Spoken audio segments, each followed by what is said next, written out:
क्या वाकई पश्चिम बंगाल में ममता बनर्जी हार गई?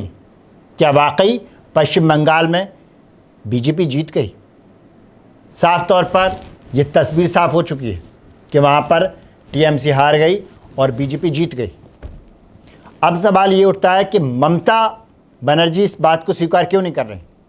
उन्होंने आज प्रेस कॉन्फ्रेंस करके कहा कि मैं मुख्यमंत्री पद से इस्तीफ़ा नहीं दूंगी, मैं इस्तीफ़ा नहीं दूंगी और मैं हारी नहीं, मुझे हराया गया है। और कल जिस तरह से वो निकल के आई पोलिंग बूथ से बाहर, तो उन्होंने कहा, साफ तौर पर आरोप लगाए बीजेपी पर। उन्होंने कहा, साहब मुझे मारा गया, लात मारी गई। और आज फिर वही बात उन्होंने दोहराई।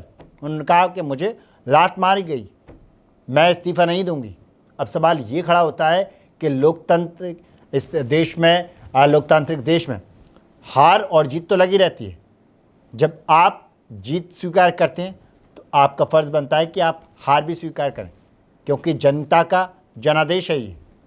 उन्होंने वोट दिया और साथ ही साथ चुनाव आयोग पर ममता बनर्जी ने आरोप लगाए कि पूरी तरह से बीजेपी की बी टीम बनकर चुनाव आयोग ने ये काम किया है, पूरा हराया गया है। उन्होंने कहा कि हमारी लड़ाई बीजेपी से नहीं थी, हमारी लड़ाई चुनाव आयोग से थी। और चुनाव आयोग ने जिस तरह से एसआईआर के माध्यम से ममता बनर्जी का ये कहना है कि हमारे वोट बैंक काटे, तो साफ तौर पर यह सवाल उठता है कि जिस तरह से ममता अब हार स्वीकार नहीं कर पा रही और उनका साफ तौर पर यह कहना कि मैं इस्तीफ़ा नहीं दूंगी। आप क्या कुछ राय रखते हैं? कमेंट में हमें ज़रूर बताएं।